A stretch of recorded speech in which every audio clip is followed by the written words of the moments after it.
मित्रांनो, video number 288. चला तर सुरू करूया आणि पाहूया आजचा काय विषय आहे समजून घेऊया. मित्रांनो, आजचा विषय आहे रिचार्ज व्हा आणि काहीतरी नवीन करा. Very good.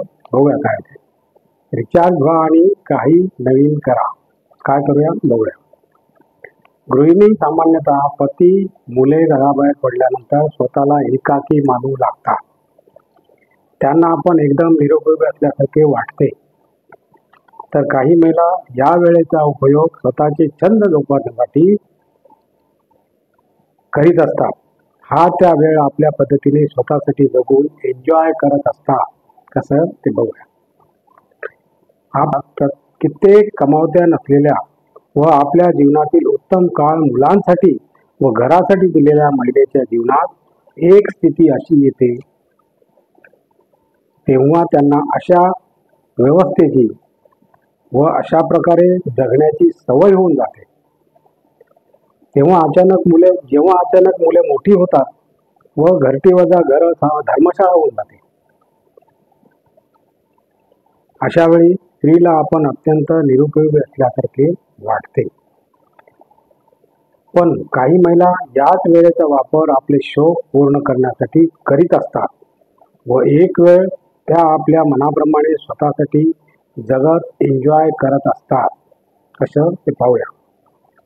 अर्चना सकाळी मुले शाळेत गेल्यानंतर व पती आदित्य ऑफिसला गेल्यानंतर घरातील कामे उरकत असे.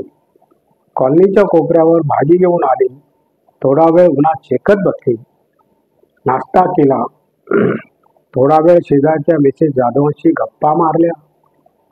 थोडा वेळ टीव्ही पाहण्याचा प्रयत्न केला पण तिला वेळा जाता जात नव्हता. जेव्हा सकाळची धावपळीची वेळ असते तेव्हा वेळ पटकन जातो, तर दुपारी तोही आळसावल्यासारखा हळूहळू जातो. लग्नानंतर वर्षभराने पहिल्या मुलाच्या जन्माच्या वेळी डॉक्टरांनी तिला नोकरी सोडण्याचा सल्ला दिला. त्यानंतर तिने स्वतःची कधी स्वतःबाबत विचारच केला नाही आणि पतीनेही त्याविषयी तिला काही प्रोत्साहन दिलेले नाही. आणि आता सारे आपापल्या जगात रमले आहेत आणि ती एकाकी पडून राहिली आहे. अशी वेळ येण्यापूर्वी स्वतःला रिचार्ज करा व आपल्यासाठी एका जगाची निर्मिती करा, जेणेकरून आपले जीवन सुखद व आनंदी होईल. Very good. आणि एक टीप आहे मित्रांनो, छोटीशी टीप आहे. 3-4 टिपा त्यामध्ये आहेत, ते बघूया काय. केशर महाग आहे तेव्हा पुलाव करताना किंवा शिजवताना गाजर किसून टाका. पुलावला छान रंग येतो आणि पौष्टिकताही येते. Very good. करंजी तळल्यानंतर ती गरम असताना सुईने 2 ठिकाणी टोचून आतील गरम वाफ काढून टाकावी. त्यामुळे करंज्या न बसता टपोऱ्या राहतात. छान.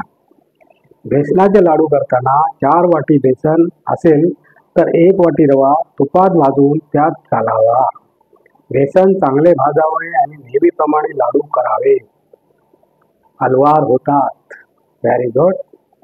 ओल्या नारळाच्या वाट्या करताना दुधात 1 वाटी अधिक 1 वाटी दही घालावे. मिश्रण लवकर आळते व आंबटगोड खुसखुशीत वड्या तयार होतात. Very good. वा.